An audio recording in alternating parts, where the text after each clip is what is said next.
आप सभी का स्वागत है हमारे YouTube चैनल पर। आज हम क्लास 8 का प्रश्नावली 6.1 हल कर रहे हैं, सवाल नंबर 3। यहाँ पे हमने 6.1 के सवाल नंबर 1 और 2 पिछले वीडियो में हल किए थे। उसमें और इस सवाल में इतना ही फ़र्क है कि उस सवाल में भी हम कोई ना कोई छोटी छोटी संख्या ज्ञात कर रहे थे, लेकिन उसकी हमें गुणा करने पे पूर्ण घन प्राप्त होना था। अब ये कह रहा है वह छोटी छोटी संख्या ज्ञात करो जिससे निम्न संख्या को भाग देने पर पूर्ण घन प्राप्त हो जाए। यानी करने का तरीका वही रहेगा। सवाल नंबर जो 1 इसके अंदर दिया 81, उसके अंदर भी हम अभाज्य गुणनखंड करते थे, इसमें भी हम करेंगे। सबसे पहले वही कि अगर हमें अभाज्य गुणनखंड करने हैं तो हम सबसे छोटा पाड़ा लेंगे 2 का, और 2 का पाड़ा अगर नहीं जाएगा तो हम 3 का, आगे फिर 5 का अभाज्य संख्याओं का भाग देंगे। तो 2 का भाग इसमें इसलिए नहीं जाएगा क्योंकि इसमें जो हमारा इकाई का अंक है वो है विषम। 2 का पाड़ा तभी जाता जब सम संख्या हो। 2 का नहीं जाता तो हम 3 का ट्राई करेंगे।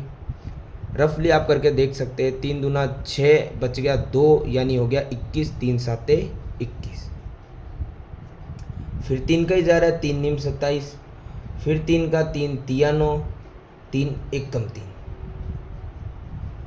अब हमें क्या करना है, यहाँ पे देखना है, जैसे उसमें भी हम देख रहे थे कितने 3 का ग्रुप किस संख्या का बन रहा है।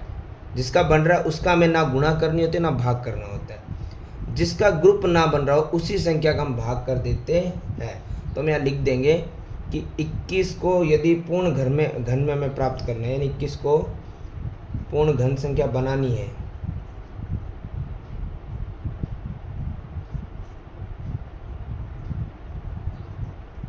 के लिए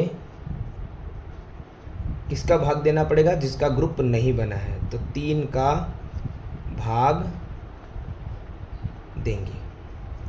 बस इसी प्रकार से इन सवालों का हमें हल करना है। आगे जो भी संख्या हमें दी गई है, जैसे सवाल नंबर इसी के अंदर 2 के अंदर 128, तो हमें बस वो अभाज्य गुणनखंड को हल करना है। शुरू हमें 2 से ही करना है। अगर 2 से नहीं जाएगा तभी हम 3 पे, 5 पे, 7 पे अभाज्य संख्याओं पे जाओगे, भाज्य संख्या में नहीं लगानी है। तो 2 छिंग 12, 2 चौके 8, फिर 2 का 2 तिया 6, 2 दूना 4, फिर 2 का जा रहा है तो 2 एक कम 2, 1 हासिल, यानी 12 बन गया। 2 छिंग 12, फिर 2 8 16, 2 दूना 4, सॉरी 2 चौके 8, 2 दूना 4 और 2 एक कम 2। एक चीज़ मैंने पहले भी नोट की थी, किसी एक सवाल में 2 नहीं जाए ना तो अगले सवाल में पूरा 2 ही जाता है। सबसे पहले तो 3 का ग्रुप किस में बन रहा है, इसमें बन रहा है, इससे हमें कोई मतलब नहीं है। इसका बन रहा है, इससे हमें कोई मतलब नहीं है। जिसका ग्रुप ना बने उसी के हम गुणा कर रहे थे पहले सवालों में, और इसमें हमें करना है भाग, क्योंकि यहाँ भाग का हमें दिया हुआ है। तो सिंपल सा वही लिखना है हमें, संख्या जो भी है 128। अगर 128 को पूर्ण घन संख्या बनाने के लिए हमें क्या करना है, किसका ग्रुप नहीं बना, 2 का, तो बनाने के लिए 2 का भाग देंगे। इसी प्रकार से आगे हमारा सवाल नंबर 3 करेंगे हम हल, जो है 135। तो शुरू हमें किससे करना पड़ेगा, 2 से, लेकिन 2 का नहीं जाएगा क्योंकि इसमें इकाई का अंक विषम है। तो हम 3 से ट्राई करेंगे। 3 चौक 12, 1 हासिल से 15 हो गया, 3 पाँचे 15, फिर वही 3 एक कम 3, 1 हासिल से 15 हो गया, 3 पाँचे 15, 3 पाँचे 15 और 5 का 5 एकम 5। तो हमें वापस लिखना तो वही है कि 135 जो संख्या उसको पूर्ण घन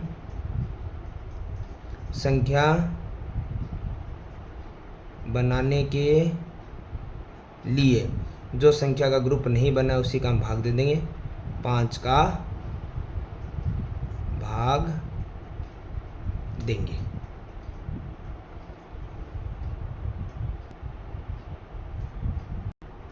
आगे इसी में सवाल नंबर 4 है 192। तो हम 192 में अभाज्य गुणनखंड निकालेंगे।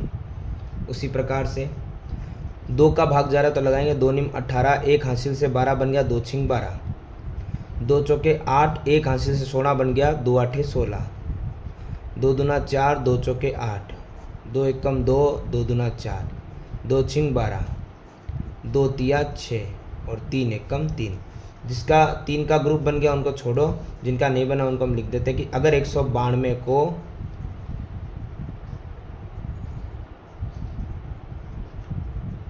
पूर्ण घन संख्या बनाने के लिए किसका भाग लगाएंगे हम? 3 का भाग देंगे। और इसी प्रकार हमें सवाल नंबर 5 को हल करना है, जो है 704। तो उसी प्रकार से हम 2 का शुरू करते हैं, क्योंकि पीछे सम संख्या है तो 2 से ही शुरू होगा। 2 तिया 6, 1 हासिल से 10 बना, 2 5 10 और 2 दूना 4। फिर 2 एकम 2, 1 हासिल से 15 हुआ, 2 7 14, 1 हासिल से 12 हुआ, 2 6 12। ये आप भाग लगा के भी देख सकते हो। जो भागफल है वो यहाँ लिखना, जो पहाड़ा है वो आगे लिखते रहना। जैसे यहाँ पे 2 का पहाड़ा लग रहा है तो यहाँ आगे लिखा। भागफल आएगा 2 8 16, 1 हासिल से फिर 2 8 16, फिर 2 चौके 8, 2 चौके 8, 2 दूना 4, 2 दूना 4, 2 एकम 2, 2 एकम 2, आखिर में तो 11 का सिंपल जा रहा है। देखो किसका ग्रुप बन गया है, जिसका नहीं बना उसी को लिखेंगे हम। अगर 704 को पूर्ण घन संख्या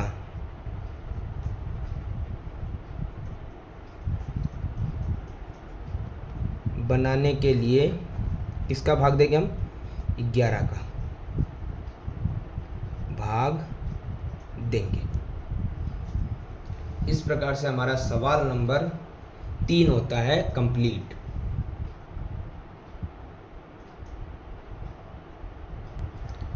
सवाल नंबर 4। सवाल नंबर 4 में हमें दिया गया है, परीक्षित प्लास्टिन एक घनाभ बनाता है जिसकी भुजाएं हमें दे दी गई है 5 सेमी, 2 सेमी, 5 सेमी। एक घन बनाने के लिए ऐसे कितने घनाभों की आवश्यकता होगी? देखो सबसे पहले तो हमें जो दिया हुआ है इस कन्फ्यूजन क्वेश्चन में उसी को लिखते हैं। हमें दिया है घनाभ की भुजाएं, और घन और घनाभ तो आप समझते हैं। घनाभ की भुजा में दी है, पहली लंबाई होती है, फिर चौड़ाई होती है, फिर ऊंचाई होती है। घनाभ में यही होता है, ठीक है। घन में भुजा होती है, तो हम यहाँ शॉर्टकट में लिख देते हैं लंबाई जो हमारे पास है 5 सेमी, चौड़ाई जो हमारे पास है 2 सेमी, और ऊंचाई जो हमारे पास है 5 सेमी। अब देखो सबसे पहले आपको किसी भी आकृति को अगर पिघला कर कोई और आकृति, कोई और शेप उसी से बनानी है, तो सीधी सी बात है, जब भी आप उसको पिघलाते हो तो उसका आयतन निकालना पड़ता है। ये सिंपल सी चीज़ आप आगे की क्लासों में सीखोगे।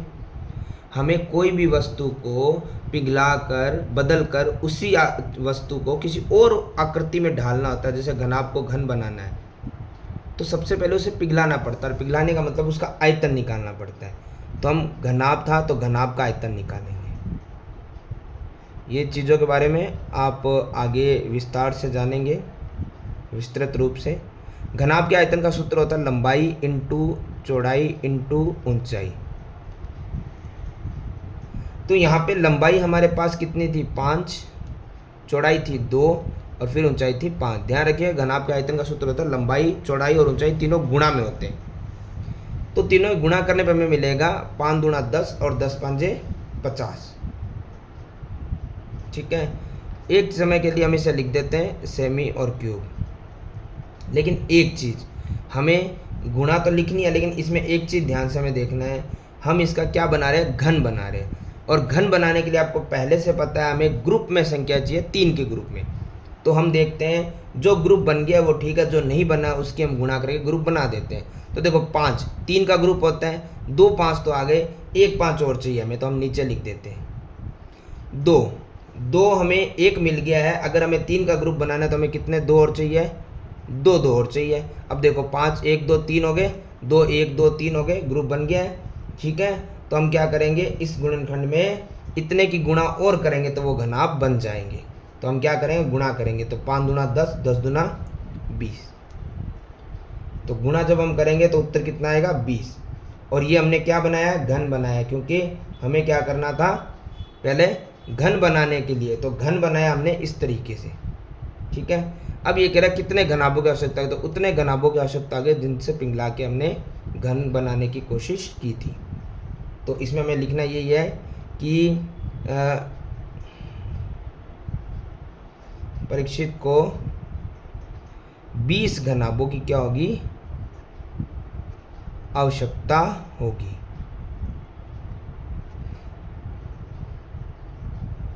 इस तरीके से हमारा सवाल नंबर 4 और प्रश्नावली 6.1 होती है कंप्लीट।